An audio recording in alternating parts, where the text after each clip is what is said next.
Welcome to our online panel discussion on the Florida Wildlife Corridor. My name is Nathan Crabb, and I'm editor of the invadingsea.com, and I'll also be moderating today's discussion. We have an esteemed panel here today to talk about the benefits of the Florida Wildlife Corridor, as well as some of the challenges facing land conservation here in Florida. But first, let's watch a video that Rob and Tabor created for the Invading Sea, which provides an overview of what the Florida Wildlife Corridor is all about. The Florida Wildlife Corridor is a network of interconnected and protected lands that span across the state. The corridor provides habitat for imperiled species, safeguards Florida's water resources, and bolsters resilience against the effects of climate change. This protected land encompasses nearly 18 million acres, with approximately 8 million acres still in need of conservation. It includes natural areas such as state parks and national forests, working lands like farms and ranches, as well as military-managed areas designated for national defense. The protection of these lands counters some of the detriments of urban sprawl. The Florida Wildlife Corridor Act, which received unanimous bipartisan support, was enacted into law in 2021. Numerous organizations are diligently working to connect vast parcels of land and complete the remaining gaps in the corridor. Okay, without further ado, let's just jump right into the discussion.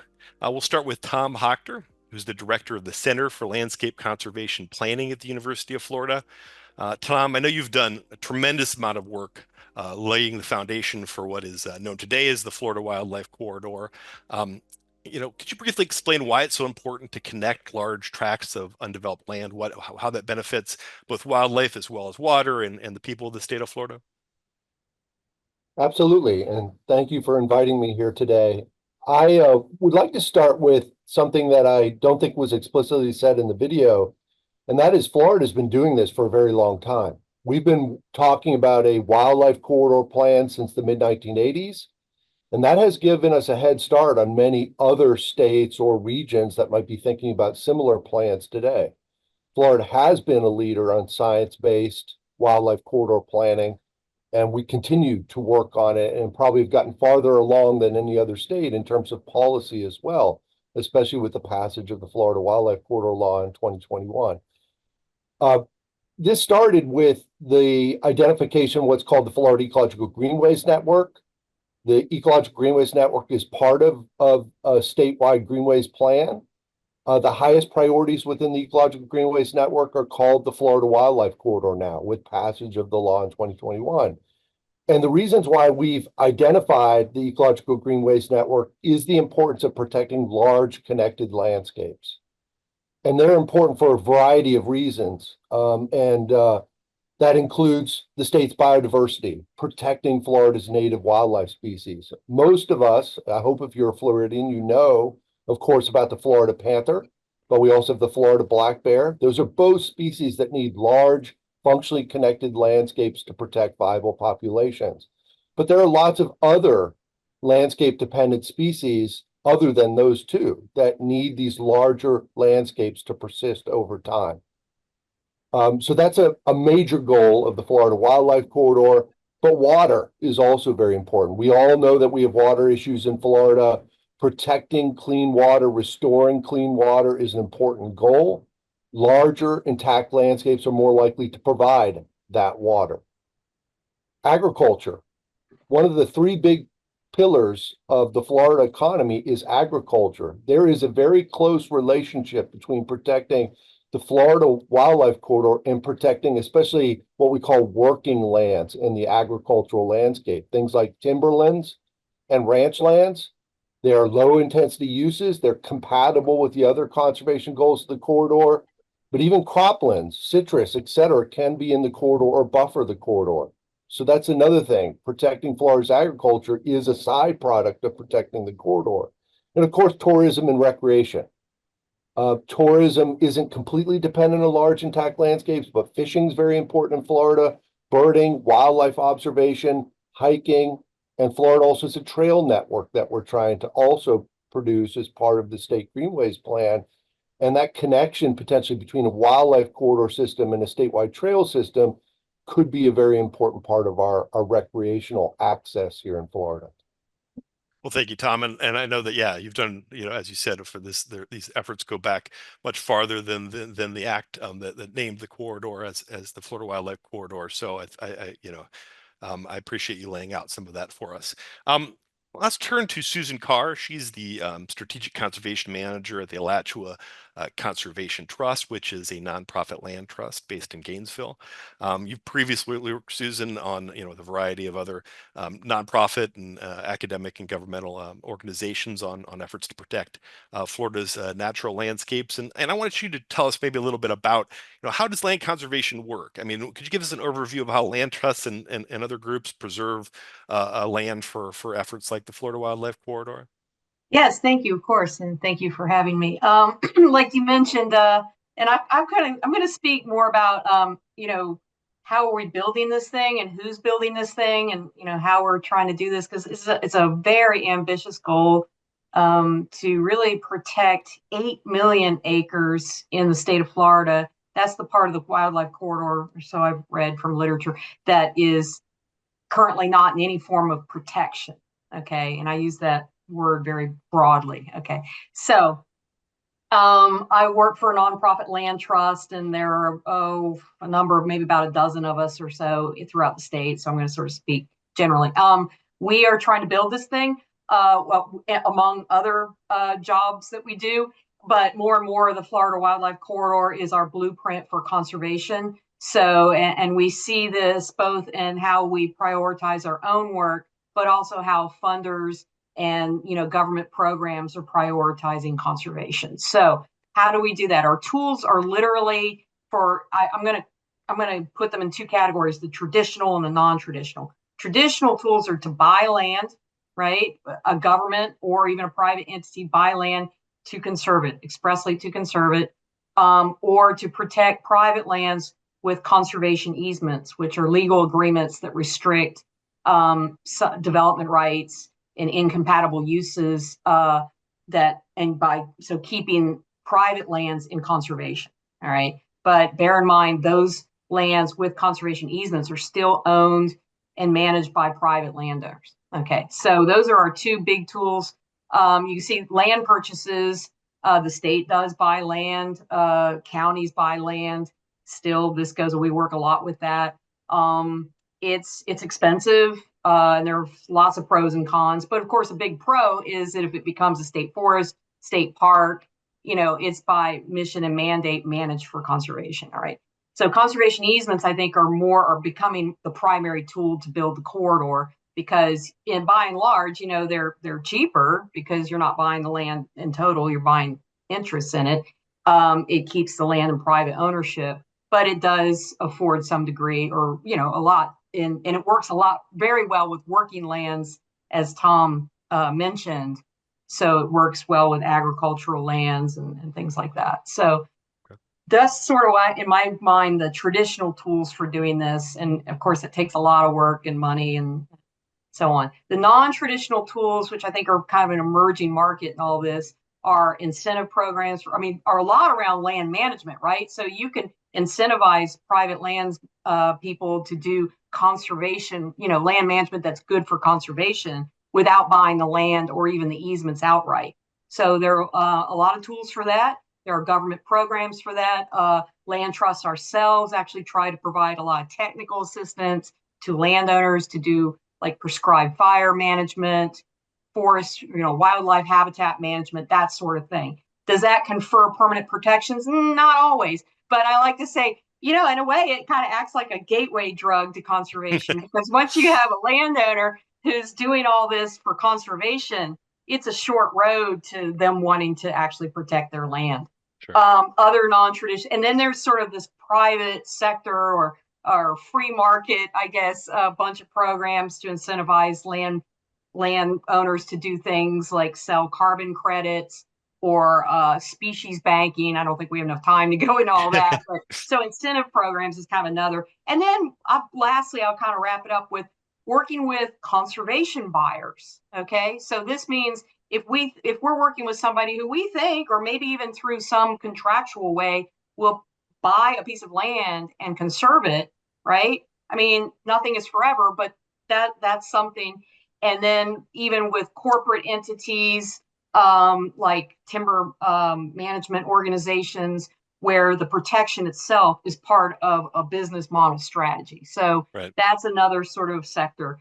I'll close this out by emphasizing that all of this, every single thing that we do is predicated on willing participants, willing sellers. All right. So we could have all the best maps and strategies in the world. We have to have people who want to sell land, conservation easement, or enter into these, incentive programs or all these kind of things. So I think the best we can do is like to have that wide diversity, a breadth of tools at our disposal, and a lot of really good incentives, and of course, lots and lots of funding to drive Right. it with.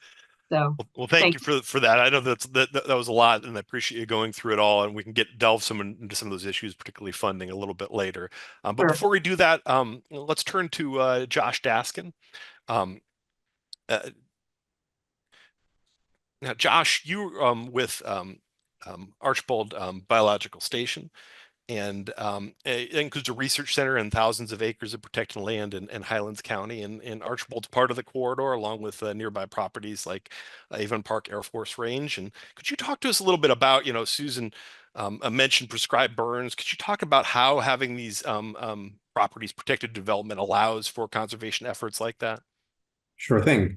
So Susan is absolutely right. As we conserve more and more land, one of the most important things we can do is manage it correctly. And fortunately, conserving large tracts of land and connected tracts of land gives us the opportunity to use some of the most important tools of land management in Florida more easily.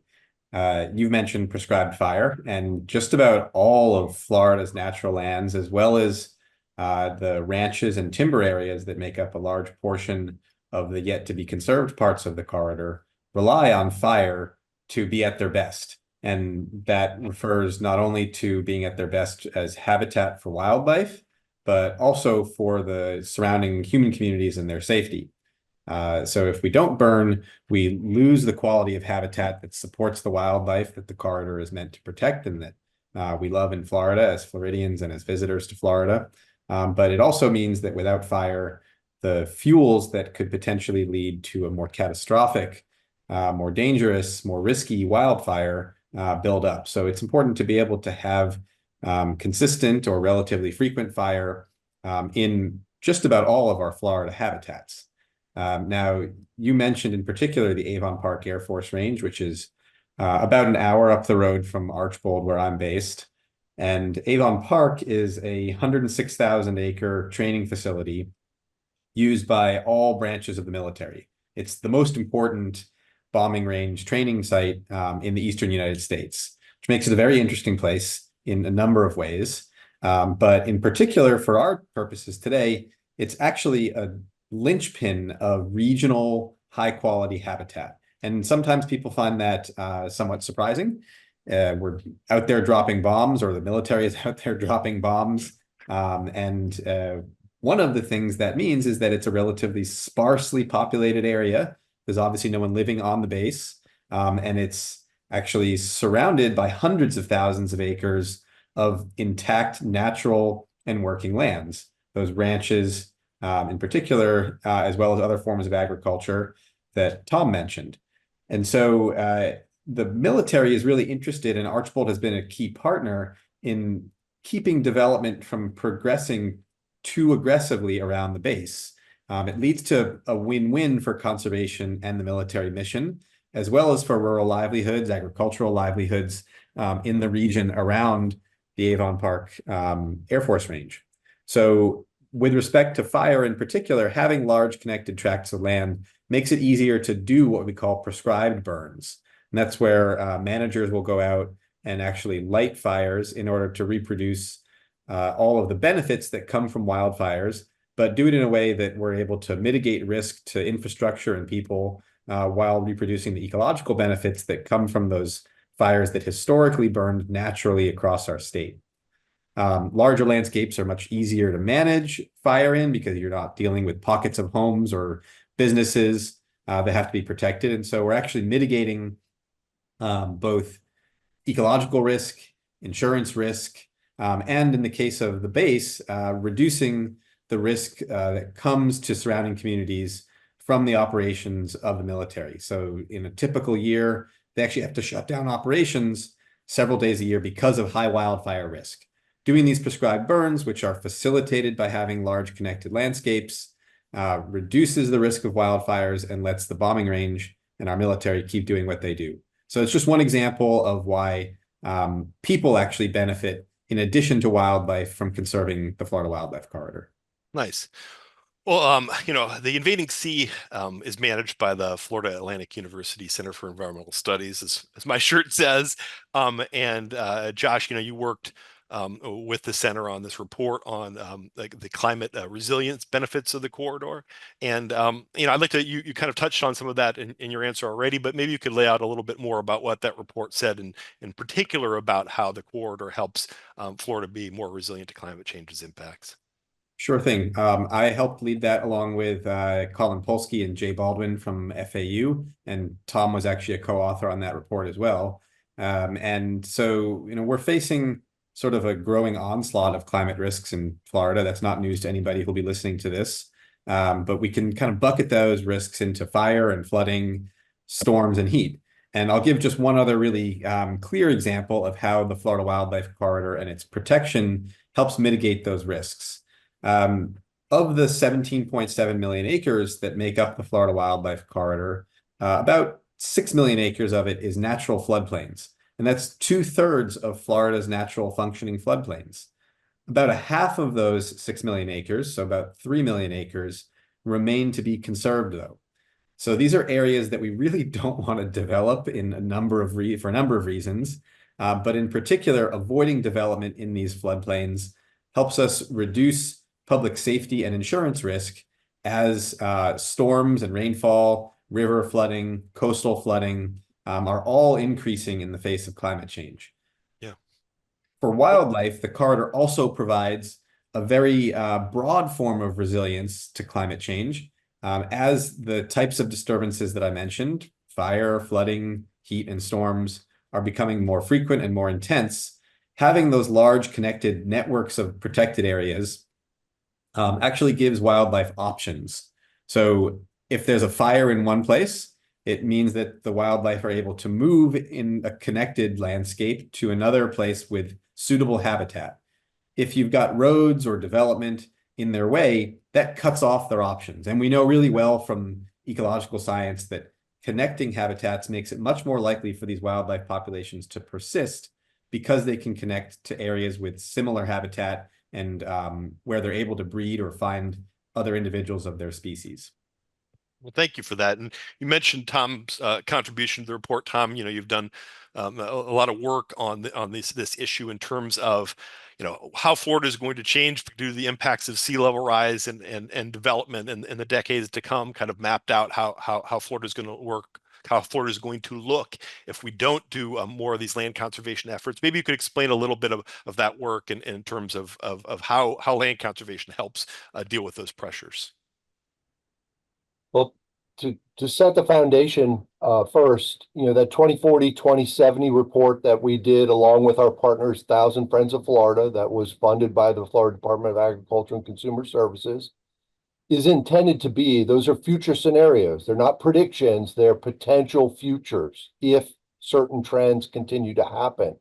One of those scenarios is a so-called trend scenario, which if we continue to build like we do now, which is very low density and sprawling, and we get as many new people moving to Florida as University of Florida demographers predict, then this is how much additional land could potentially be developed. One of the primary uses of those scenarios is to help us do prioritization of protection of lands in the Florida Wildlife Corridor. It makes sense, right? That if land is an important ecological priority and it's also significantly threatened by development in the near future, that makes it a higher priority for protection sooner than later. So we're matching up that data from the 2040-2070 project about potential future development, comparing that to Florida Wildlife Corridor priorities, and using that to come up with strategies to protect land. And it's very important for us to be proactive in land protection because one of the outcomes of our work and increasingly in the work of other demographers is this idea of climate migration, that Yeah. people are going to move because of issues related to climate change. In Florida, the primary driver could be sea level rise and the possibility of maybe more or more intense hurricanes exacerbated by sea level rise. We can't predict the future, of course, completely. We don't know exactly how people will react, but there is an assumption that some people are going to move away from the very developed Florida coastline and move inland. Maybe they move out of state, maybe they move further north in the state, but there is an assumption that quite a few people move inland. Currently, with a few exceptions, most of our inland areas, especially in South Central Florida, closer to the very developed Southeast coast, Miami, Fort Lauderdale, et cetera, and the Southwest coast, is very rural. It's a ranching landscape, very compatible with the goals of the Florida Wildlife Corridor, much of that land in the Florida Wildlife Corridor. Obviously, if a lot of people start moving there, then we have more conflict with our efforts to protect land. So we would like, if we get the funding that Susan's talking about, to protect as much of those areas important for the corridor before it starts to get a significant increase in pressure from people. So those are the main connections. Also, Josh touched on this a little bit about land management. It's not the intent of the Florida Wildlife Corridor to force growth form, meaning the form of developed areas, but it is a fact that if you protect the Florida Wildlife Corridor, in some cases it will serve as a growth boundary, a green belt, a buffer from more intensive lands. And we know that if we grow more compactly in the future, that those places will be easier to manage for the impacts of climate change. And that therefore there is this relationship between good rural planning means good urban planning. So that's another role that the Florida Wildlife Corridor can have if we protect it. That makes sense. Well, Susan, let's turn back to you and then kind of open Okay. it up to a discussion between everyone. Funding has been mentioned. You mentioned it, and Tom mentioned it. Are there opportunities here in Florida? I mean, is Florida doing well in terms of funding land conservation, and what are some of the challenges that face these land conservation efforts here in the state? Oh, okay. My favorite topic, funding. So it's okay. Do I know how much is going needed to build the Florida Wildlife Corridor? No, I don't. I'm not sure. Maybe the other folks here do, and I don't. But it's a lot. But do we have, at least in recent years, records amount of funding that could be used for this effort? Yes, we do. Amazingly, we've had record appropriations from the state recently for Florida Forever, which I'll mention in a second.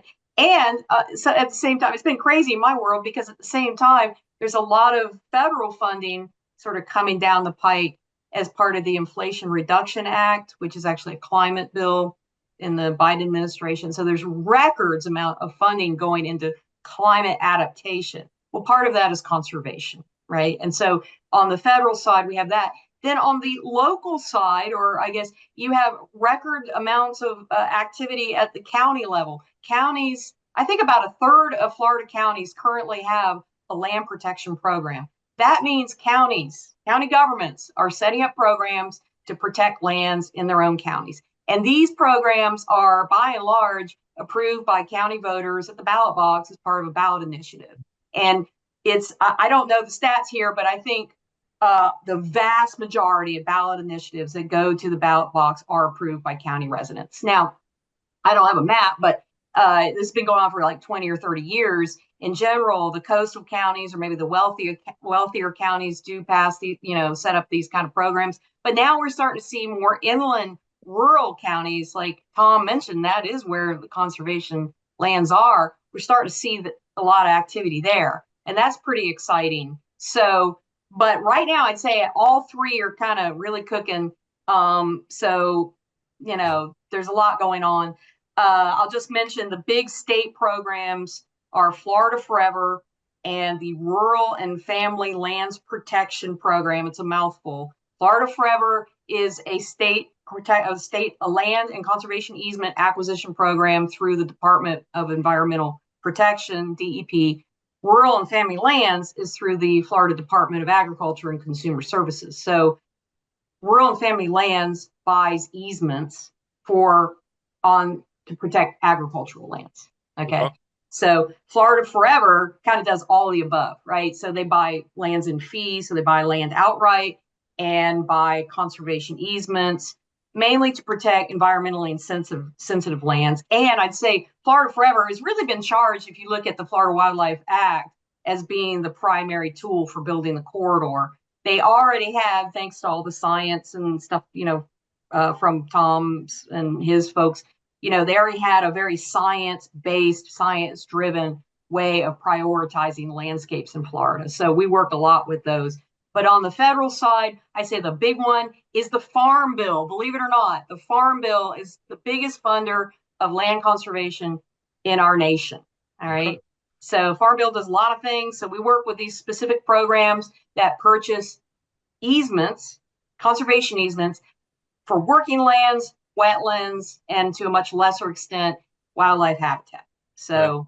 Yeah. So, I think you've laid it out. I think we've laid all the speakers today have kind of laid out all the opportunities there. You have all the different tools that you mentioned, the different funding sources they mentioned. We talked about how there's these different elements of the Florida Wildlife Corridor, from outright lands that you buy for state parks to working lands that it can continue to be used for forestry and ranching. What are some of the challenges, though, facing this effort? And this is a question for anyone on the panel, and we only have about 5 minutes left. So maybe just kind of briefly say what each of you think kind of the big challenges are out there. Can I go? Capacity. Sure. So if we have a lot of funding, do we have the boots on the ground and the people to do it? This is very complicated when it gets to the ground. You can see the complexity of, I feel like, okay, we're wedding planners or something. We've got to have willing sellers and then this huge complex thing and put it together and make a deal. Really, really complicated. Got to have people doing it. And I'd say my second part answer to the challenges is timing. Timing from the higher level, like that Tom mentioned, where you're kind of racing against maybe development and land. The clock is ticking here in Florida with the amount of development that's happening here. But it takes a long time to get a conservation deal. So at once you've got the urgency over here, but you've got to have time to put this stuff together. Right. Tom and Josh, what challenges do each of you see? I'll stick to long-term planning. We know that our political process and political cycle, including term limits, makes things more about today, right? With a little bit of thought about near future. We won't protect the Florida Wildlife Corridor in 10 years. Probably won't protect it in 20 years. This is a very long-term planning process that we need to commit to now and think about ways that we can commit to it that better ensures that we're going to continue to work on it for 20 or 30 years. It's the challenge of having funding for Florida Forever for another 20 or 30 years at a level that's enough to fund, to accomplish the conservation goals that we have, as well as all these other programs, some of them which are not even in place. We just talked about things like payments for ecosystem services. For the most part, we don't have those programs yet. Those things need to come online to get more land protected, and our legislators and our other political leadership needs to commit to this idea that we're in this for the long haul, that we are committed and we're going to figure out ways to work on it for the next couple of decades or more to protect it. Josh, any challenges that you see that haven't been mentioned yet? Yeah, I love both of those answers. And, I think that nailing down kind of the long-term funding structure that Tom has mentioned addresses some of what Susan has mentioned about capacity.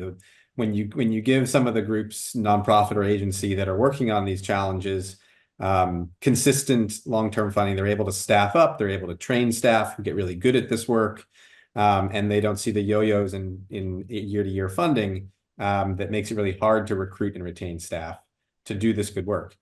So I totally agree with them on that. I'll point out maybe a scientific challenge as well, which feeds into the work of land protection.